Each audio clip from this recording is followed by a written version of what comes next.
특별 새벽 기도 주간 네 번째 새벽을 맞았습니다. 오늘도 기도의 자리에 나오신 여러분 모두를 축복합니다. 어제도 말씀을 드렸지만 오늘 나오신 분들은 정말 훌륭하신 분들입니다. 특세 마지막 고비를 잘 넘으신 분이다, 이렇게 말씀드릴 수 있습니다. 물론 내일 하루도 남아 있습니다. 자, 그런 의미에서 우리 옆분에게 서로 칭찬해 주면서 축복합시다. 정말 훌륭하십니다. 참 잘하셨습니다. 함께 인사하시겠습니다.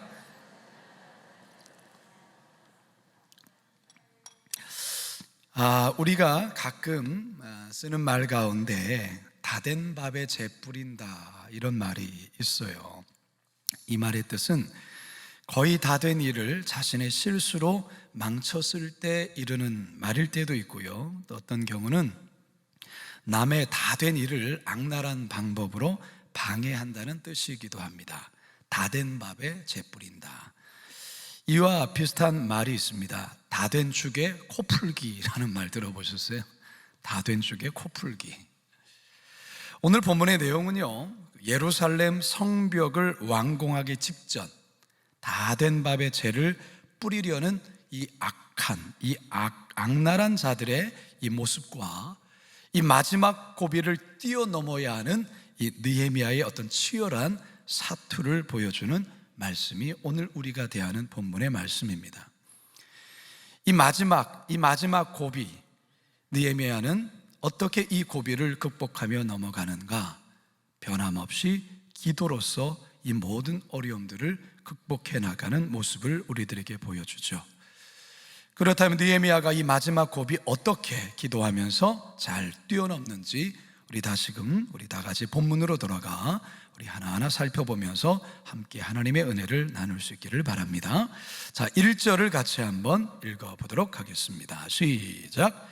산발락과 도비야와 아라비아 사람 게셈과 그 나머지 우리의 원수들이 내가 성벽을 건축하여 허물어진 틈을 남기지 아니하였다함을 들었는데 그때는 내가 아직 성문에 문짝을 달지 못한 때였더라. 느헤미야가 예루살렘 성벽을 증건하기 위해서 페르시아의 아닥사스다 왕에게 허락을 받고 그 머나먼 길을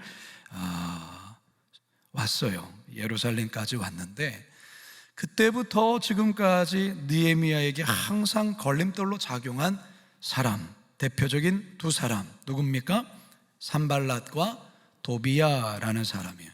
오늘 본문에 보니까 또 한 사람이 등장하는데요, 아라비아 사람 게셈이라는 사람이 또한 있죠. 어쨌든 이 산발랏과 도비야, 이 사람들이 처음부터 지금까지 계속해서 느헤미야와 또한 유대 백성들이 이 성벽을 재건하는 일을 계속해서 방해를 놓고 있다는 것입니다. 그런데 그들이 이제 성벽 공사 막바지에 다다른 것을 알자 최후의 발악을 하며 이 느헤미야를 넘어뜨리려고 합니다. 2절을 계속해서 읽어봅니다. 시작. 산발락과 게셈이 내게 사람을 보내어 이르기를 오라, 우리가 오노 평지 한 촌에서 서로 만나자 하니 실상은 나를 해하고자 함이었더라. 자, 여러분, 이런 걸 보면 우리들이 삶에서 항상 넘어야 될 마지막 장애물은요, 다름 아닌 이 사람입니다. 사람 가운데서도 나를 미워하는 사람, 이게 우리의 삶의 마지막 장애물이에요. 이거를 뛰어넘어야 돼요. 사실 우리는 사람으로 인해서 큰 격려와 위로를 받아요. 도움도 받죠. 동시에 사람 때문에 큰 상처와 아픔도 경험합니다. 우리는 사람들과의 관계 속에서 계속해서 살아갈 수밖에 없죠. 어딜 가도 사람을 만나고 사람과의 관계를 맺으며 살아갑니다. 그런데 그 사람이 인생에서 걸림돌이 된다면 참 인생은 여러모로 힘들어지게 되죠. 아무런 잘못도 없는데 괜히 나를 싫어하고 미워하는 사람이 직장 내에 있다면, 혹은 교회 안에 있다면 친척 간에 있다고 한다면, 아니 그게 가정 안에 있다고 한다면 이 삶이 얼마나 힘들겠습니까? 사람에게 너무 상처를 받게 되면 결국 대인기피증, 또 사람을 상대하는 것 자체를 거부하게 되는 그런 일들이 있게 됩니다. 사실 오늘 본문에서 우리가 대하는 이 느헤미야의 계속된 이 성벽 재건에 계속해서 등장하고 있는 이 산발락과 이 도비야라는 이 사람, 줄곧 느헤미야를 계속해서 방해하고 넘어뜨리려고 하는 이들, 이 느헤미야는 항상 긴장할 수밖에 없겠죠. 지금도 그들이 계략을 꾸미고 있지 않습니까? 결국 느헤미야는 산발락과 도비야, 게셈이 오노 평지에서 우리 함께 만나서 우리 중대한 이야기를 같이 나누자, 이게 사실 다 속에는 계략을 갖고 있는 것이죠. 느헤미야를 어떻게 하든 이 제거하려고 하는 그들의 어떤 속셈이라는 것이죠. 근데 느헤미야가 이런 속셈을 알아차려요. 그런데 또한 문제는 한두 번만 와서 하는 게 아니라 여러 번 찾아온단 말이죠. 4번이나 똑같이 사람을 보내어서 우리가 만나야 된다, 들들들 볶은다면 이 얼마나 견디기 힘들겠습니까? 3절과 4절 상반절입니다. 시작. 내가 곧 그들에게 사자들을 보내어 이르기를 내가 이제 큰 역사를 하니 내려가지 못하겠노라. 어찌하여 역사를 중지하게 하고 너희에게로 내려가겠느냐 하매 그들이 4번이나 이같이 내게 사람을 보내되, 4번이나 사람을 보내가지고 우리 만나야 된다, 우리 만나서 중대한 이야기를 해야 된다, 계속해서 반복해서 사람을 보낼 때 이 얼마나 느헤미야 입장에서는 얼마나 괴롭고 힘들겠습니까? 하지만 느헤미야는 요동하지 않습니다. 요동하지 않아요. 이 계략에 넘어가지 않습니다. 그러자 산발랏은 전략을 또한 바꿉니다. 5번째 사람을 통해서는 편지 한 통을 보냅니다. 편지를. 그런데 그 편지의 내용이 느헤미야 마음을 대단히 크게 흔들 수 있는 그런 편지의 글이었단 말이죠. 자, 그게 어떤 내용일까? 6절과 7절 함께 읽습니다. 시작. 그 글에 이르기를 이방 중에도 소문이 있고 가스무도 말하기를 너와 유다 사람들이 모반하려 하여 성벽을 건축한다 하나니 내가 그 말과 같이 왕이 되려 하는도다. 또 내가 선지자를 세워 예루살렘에서 너를 들어 선전하기를 유다의 왕이 있다 하게 하였으니 지금 이 말이 왕에게 들릴지라. 그런즉 너는 이제 오라 함께 의논하자 하였기로. 여러분, 무슨 내용이에요? 느헤미야가 예루살렘 이 성벽 재건에 힘쓰는 이유가 뭘 되려고 했다는 거예요? 왕이 되고자 해서 이렇게 힘쓰고 애쓴다라는 거예요. 이런 소문이 벌써 났다라는 거예요. 벌써 이방 지역에도 알려졌고, 심지어 이 느헤미야가 선지자들을 동원시켜서 왕이 되었다라고 선전하게 하고 있다라는 거예요. 여러분, 이런 황당한 말이 어디 있습니까? 느헤미야가 왕이 되려고 이렇게 하는 겁니까? 느헤미야가 최선을 다해 땀 흘리고 헌신하는 게 왕이 되고 싶어서 하는 겁니까? 그렇습니까? 아니잖아요, 여러분. 아니란 말이죠. 느헤미야를 신뢰해서 예루살렘으로 귀환을 허락한 왕이 누구죠?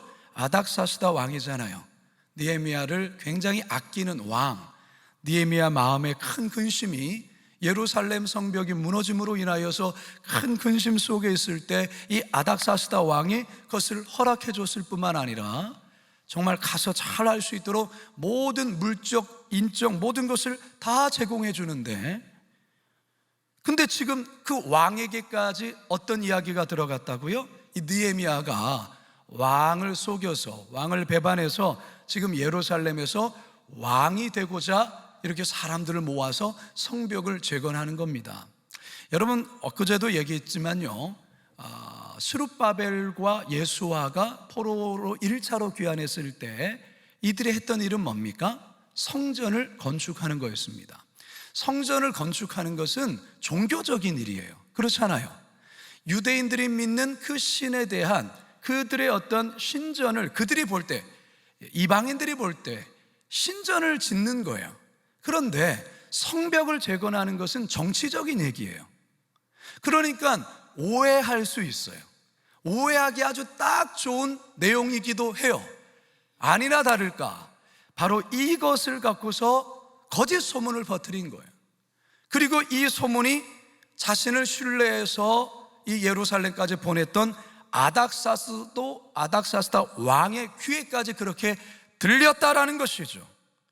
그러니까 이제 큰 문제가 생겼으니 이제 이 문제를 우리 모여서 만나서 함께 해결하자 그 말이에요. 여러분이라면 어떻게 하시겠습니까? 이 상황에서 여러분에 대한 오해가 있어요. 여러분에 대한 거짓 소문이 돌아요. 마치 그런 일처럼 막 뭔가 번지고 있어요. 여러분이면 어떻게 하시겠어요? 이 원수 마귀의 가장 큰 타겟은 느헤미야입니다. 느헤미야만 쓰러뜨리면 나머지 유대 백성들은 그냥 흩어지는 거예요. 그러니까 앞서서 이 사실 산발락과 도비야가 비웃음과 조롱, 전화와 협박과 위협에서 유대 공동체를 흔들게 하지 않았습니까? 그러나 전혀 요동이 없고 그들의 계략이 먹히지 않으니까 이제는 느헤미야, 이 지도자 한 사람을 집중적으로 제거하려고 하는 거예요. 그러면 분명 성벽 공사는 멈출 거다, 중간에 멈출 것이다, 그런 생각한 거예요. 여러분이 산발랏이라는 사람 아주 간교하고 그 도비야도 마찬가지죠. 아주 나쁜 사람이에요. 무서운 사람이에요. 거짓 소문을 퍼뜨려 오해를 받게 하고 친했던 관계를 이간질시키는 이 산발락과 같은 모습이 그 옛날에만 있는 게 아니에요. 오늘날도 우리가 살아가는 세상 속에 얼마든지 있어요. 사람들이 모이는 곳에는 이런 일들이 얼마든지 일어난다 말이죠. 없는 이야기를 마치 사실인 것처럼 지어내서 퍼뜨린다든지 순수하고 선한 의도로 행한 것을 나쁘게 곡해해서 서로가 쑥덕거리면서 그것이 하나의 사실인 것처럼 퍼뜨리게 하는 일, 여러분 하나님께서 얼마나 노여워하시는 일인지 몰라요. 서로 이간질시키는 자들은요 정말로 무서워해야 됩니다. 또한 이런 말에 얼마나 상처를 많이 받겠어요. 자신은 순수하고 선한 의도로 정말로 헌신하며 섬기고 사랑하고 했는데 그것을 마치 어떤 속셈이 있는 것처럼 그렇게 왜곡시켜서 그렇게 말을 퍼뜨릴 때 거기에 마치 자신의 대상자가 되었다라는 것이 들릴 때에 어떻게 되겠습니까? 공동체를 떠날 수밖에 없죠. 마귀가 이런 이 계략을, 이런 술수를 참 많이 행해요. 가정에서 가정을 무너뜨릴 수 있는 방법이 뭡니까? 부부간에 이간질 시키는 거 아니겠어요? 교회 공동체를 무너뜨릴 수 있는 그게 뭡니까? 성도와 목회자 간에 이간질 시키는 것 아니겠어요? 산발랏은 느헤미야가 마치 왕이 되고 싶어서 성벽 재건 사업에 힘쓰는 것처럼 그래서 소문을 퍼뜨렸고 더 나아가서 아닥사스다 왕이 이 사실을 알고 지금 노발대발하고 있다라고 느헤미야와 이 아닥사스다 왕의 관계까지 이간질시키고 있다 그 말이에요. 마귀의 강력한 무기 하나가 바로 이간질이라는 것이죠. 성도 여러분, 평생에 마귀의 이간질에 여러분 도구로 쓰임받지 않기를 주님의 이름으로 축원합니다. 그렇기 때문에 입단속을 잘 하셔야 돼요. 그리고 정말 그게 사실인가에 대한 부분을 잘 확인해 보셔야 돼요. 그렇지 않으면서 함부로 말을 하면 안 돼요. 이게 말이라는 게 계속 눈덩이처럼 불어나는 거예요. 제가 전에 설교에도 말씀드렸죠. 건강한 교회와 건강하지 않은 교회의 큰 특징이 있는데 건강한 교회도요 문제가 생길 수 있고 건강하지 않은 교회도 문제가 생길 수 있는데 그 건강한 교회와 건강하지 않은 교회의 큰 차이가 뭡니까? 어떤 소문이 돌 때 건강한 교회는 그 그 소문이 점점 작아지다가 결국 사그러져요. 그런데 건강하지 않은 교회는 그게 눈덩이처럼 계속 불어나요. 그러면서 결국 공동체를 무너뜨려요. 사랑하는 성도 여러분, 이 마귀가 이 짓을 한단 말이죠. 근데 마귀가 사람을 통해서 이 짓을 해요. 마귀라는 뜻 자체가 디아볼로스, 이간질하는 자, 회방자라는 뜻입니다. 교회가 부흥하려 할 때에 마귀는 반드시 이 전략을 씁니다. 반드시 교회 공동체를 어지럽히는 성도와 성도 간에, 성도와 목회자 간에 이간질을 시켜놔요. 그래서 서로 상처받게 하고 교회를 떠나게 만드는 이 악한 일들을 하죠. 우리 교회도 이런 마귀의 전략을 잘 알고 영적으로 끼어서 잘 대적해 나가야 될 줄로 믿습니다. 그렇다면 느헤미야는 이 모함과 이 이간질에 대해서 어떻게 대처할까? 자, 8절을 함께 읽습니다. 8절 시작. 내가 사람을 보내어 그에게 이르기를 내가 말한 바 이런 일은 없는 일이요 내 마음에서 지어낸 것이라 하였나니. 느헤미야는 이것이 산발랏의 이 간교한 술책이라는 것을 알았어요. 그리고 느헤미야는 결코 왕이 되고자 한 것이 아니기 때문에 이 말에 대응할 일고의 가치조차도 없다고 여겼어요. 그래서 산발렛에게 사람을 보내어서 이 모든 내용은 네가 지어낸 거 아니냐, 당신이 지어낸 이야기다라고 아주 단호하게 말하고 끝을 내죠. 그리고 이렇게 대처합니다. 9절 시작. 이는 그들이 다 우리를 두렵게 하고자 하여 말하기를 그들의 손이 피곤하여 역사를 중지하고 이루지 못하리라 함이라. 이제 내 손을 힘입게 하옵소서 하였노라. 이제 내 손을 힘입게 하옵소서. 이게 뭡니까? 기도죠, 기도. 그러니까 우리가 지금 이 느헤미야를 통해서 참 마음의 도전을 받는 것은 뭡니까?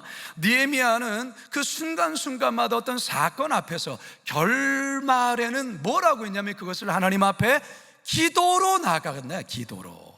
주님, 저들이 지금 이런 계략을 꾸미고 있습니다. 사람을 만나서 자신의 그 원통함을 막 해명하고 설명하는 것이 아니라 이제 내 손을 힘있게 하옵소서. 주여 저들의 계략을 파해 주소서. 하나님 앞에 끊임없이 기도하고 있다라는 게 하나님 앞에.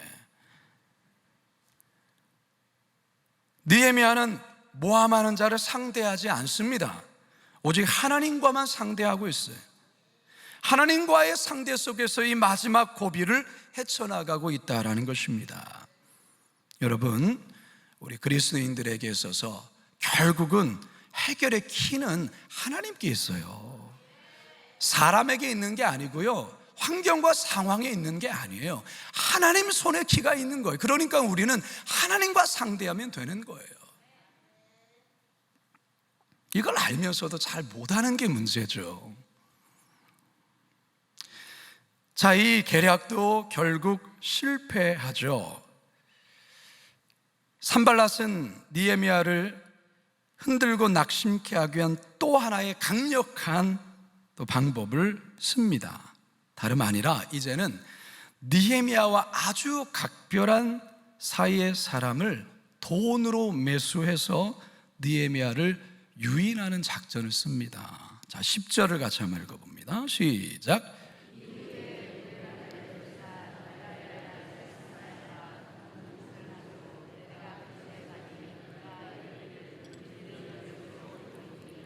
우리가 하나님의 전으로 가서 외소 안에 머물고 그 문을 닫자.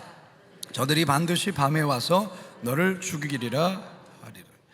자, 여기 보면 무헤다벨의 손자요 들라의 아들 스마야라는 이 스마야라는 사람이 등장을 하죠. 이 스마야는 뭐 구체적으로 어떤 사람인지 정확히 모르겠지만 느헤미야과는 좀 어떤 각별한 사람처럼 보여요. 왜냐하면 자, 본문에 보니까 그가 두문불출하자 느헤미야가 직접 그의 집을 방문하고 있는 것을 우리가 볼 수 있어요. 그와 아주 어떤 각별한 그런 사이인 것 같아요. 자, 그런데 이 스마야가 느헤미야를 만났을 때 대단히 걱정하고 염려하는 듯이 이렇게 이야기를 하죠. 지금 너를 해하려 하는 이들이 있는데 너 빨리 하나님의 전 외소에 가서 숨어 있어라. 거기 가면 안전할 거야. 이렇게 마치 느헤미야를 위하는 척 이야기를 합니다. 그러면서 하나님의 전 그 외소에 가서 숨으라고 그렇게 이제 이야기를 하는 것이죠. 자, 이 스마야가 왜 이런 이야기를 할까요? 자, 12절을 함께 읽어보면 12절 시작. 깨달은즉 그는 하나님께서 보내신 바가 아니라 도비야와 산발렛에게 뇌물을 받고 내게 이런 예언을 함이라. 뇌물을 받은 거예요, 산발락과 도비야에게. 그러면서 예언한다 하듯이 하지만 이 거짓 예언이죠. 아니, 어떻게 이럴 수가 있습니까? 아니, 나를 미워하는 사람이 미워하는 건 이해할 수 있어요. 계략도 꾸밀 수 있고 이간질할 수 있는 것 이해할 수 있습니다. 그런데 평소에 마음을 주고 서로가 미래를 이야기하고 하나님 나라의 일을 하는 그런 친한 영적인 동역자가 뇌물을 받고 거짓말을 통하여서 해하려고 한다고 한다면 이건 배신하는 거잖아요. 이 상처와 아픔이 얼마나 크겠습니까? 근데 여러분, 우리가 인생을 살다 보면요, 이런 일을 겪을 때가 있어요. 정말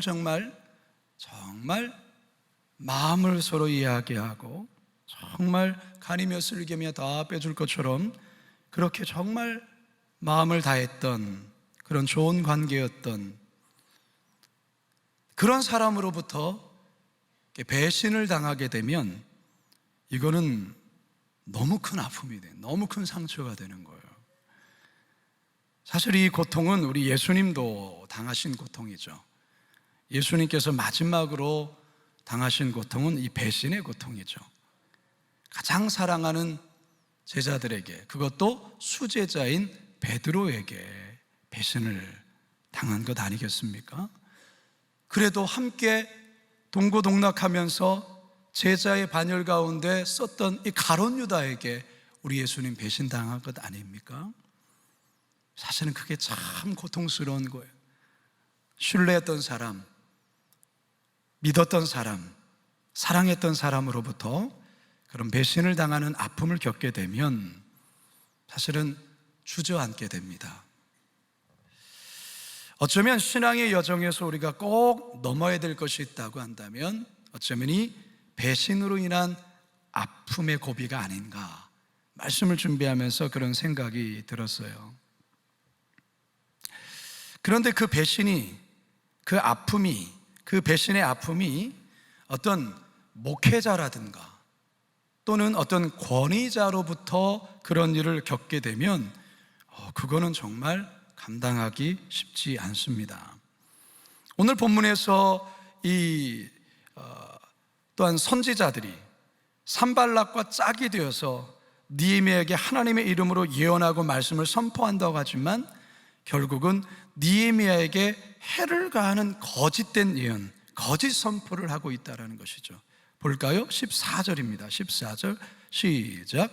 내 하나님이여, 도비야와 산발락과 여선지 노아다와 그 남은 선지자들 곧 나를 두렵게 하고자 한 자들의 소행을 기억하옵소서 하였더라. 도비야와 산발락이야 원래 느헤미야를 넘어뜨리려고 했던 자인데 여기 보면 여선지라고 나오죠. 선지자, 여자 선지자 노아야다. 그리고 그 남은 선지자들, 하나님의 사역을 하는 목회자들이에요. 하나님의 이름으로 예언을 하는 사람이에요. 그런데 그들이 지금 이 느헤미야의 이 모든 성벽 재건 공사를 방해하고자, 멈추게 하고자 함께 짝이 되어서, 이들도 뇌물을 받았겠죠. 짝이 되어서 거짓 예언을, 하나님의 이름을 도용해서 예언이라고 말하면서 그건 하나님 앞에서의 거짓된 예언인데 그렇게 하면서 느헤미야를 넘어뜨리려고 하는 이와 같은 행태 앞에 얼마나 상처받겠습니까? 여러분, 우리가 신앙의 여정을 걸어갈 때에 수많은 위험들, 수많은 고비들이 계속해서 있어요, 여러분. 그건 우리가 주님 나라 갈 때까지 있어요, 여러분. 여러분들이 지금까지 살아오면서 숱한 고비를 넘어오셨겠지만 앞으로도 넘어가야 될 것들이 많아요. 인생이란 게 그런 거 아니겠습니까? 그런 인생의 고비를 넘으면서 마지막 정말 숨을 헐떡거려지는 그 지점이 여러분들에겐 뭐냐라는 것이죠. 그게 다 있어요. 우리 각자에게 다 달라요. 그러나 우리 모두에게는 이 마지막과 같은 이 고비들이 우리 모두에게 있다라는 것이죠. 나에게 아픔을 준 이들 중에 마지막으로 넘어야 될 대상, 어쩌면 권위자로부터, 그게 목회자일 수도 있고 그 어떤 인생의 권위자로부터의 어떤 배신, 비난, 이런 것들로 인해서 정말 신앙 자체가 시험에 들어서 하나님을 떠나는 경우들이 많아요. 가끔 이제 상담을 해오시는 분들의 이야기를 들어보면, 그리고 세가족으로 우리 교회에 등록하시는 분들 가운데서도 보면, 참 이야기를 들어보면 정말 하나님 사랑하는 마음으로 주의 종을 섬기고 또 교회를 섬기고 그랬는데, 바로 이 목회자로 인해서 큰 어떤 상처라든지, 그리고 시험에 들어서 방황하다가 어떻게 우리 교회를 알게 되어서 오신 경우들이 종종 있더라고요. 참 그런 얘기 들으면 제가 더 하나님께 회개하는 마음을 갖게 되어요. 목회자를 대표해서 사과하고 싶은 마음이 들어요. 혹시나 우리들 중에서도 혹시나 있다고 한다면 여러분, 하나님 앞에 그거 들고 나아가셔야 되고요, 그리고 하나님 앞에서 그거 해결함 받으셔야 합니다. 그래야 남은 삶에서, 남은 인생에서 신앙생활 건강하게 할 수가 있습니다. 자, 느헤미야의 마지막 시험 어떻게 뛰어넘느냐, 14절을 보겠습니다. 시작. 내 하나님이여, 도비야와 산발락과 여선지 노아야다와 그 남은 선지자들 곧 나를 두렵게 하고자 한 자들의 소행을 기억하옵소서 하였더라. 느헤미야가 뭐 하고 있어요? 결국은 기도하고 있어요. 그들을 만나, 너 어떻게 그럴 수 있냐, 내가 너에게 이런 말 하지 않고요, 내 하나님, 저들의 소행을 기억하여 주옵소서. 결국에 느헤미야는 이 마지막 시험을요, 기도로서 뛰어넘습니다. 14절이 지난 15절을 함께 볼까요? 15절 시작. 성벽 역사가 52일 만인 엘루럴 25일에 뭐함에 끝남에. 할렐루야. 성벽의 역사가 52일 만에 마쳤다라는 것입니다. 여러분, 이거는 기적 같은 일이죠. 기적 같은 일입니다.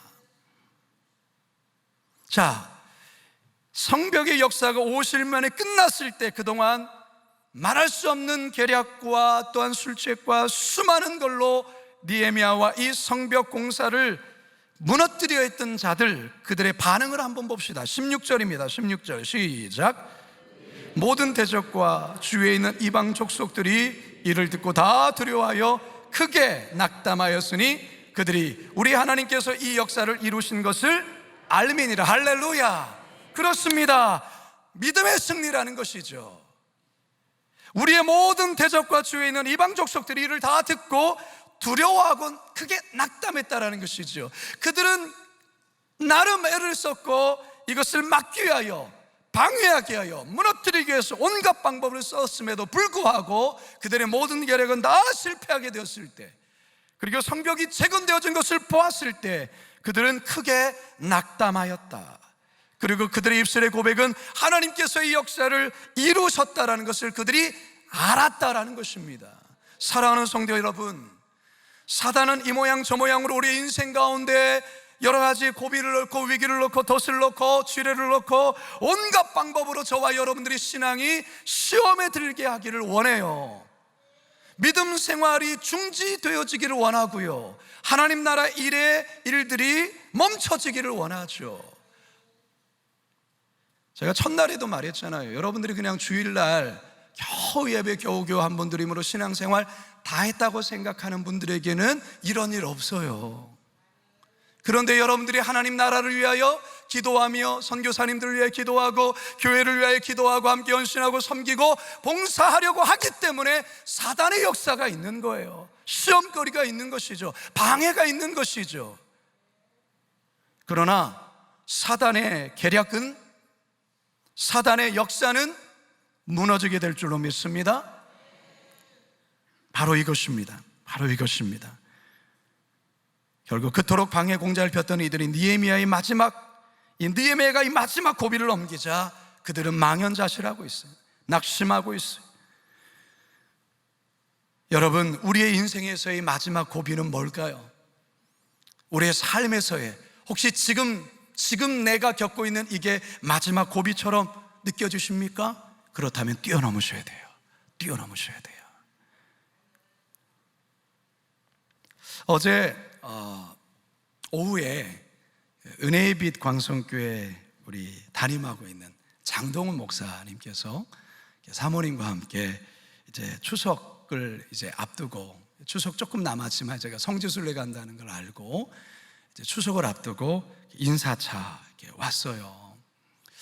참 대화를 하면서 참 너무너무 감사하고 너무너무 예쁜 거예요. 장동훈 목사님 교회가 이제 개척된 지 이제 2년하고 한 6개월쯤 됐습니다.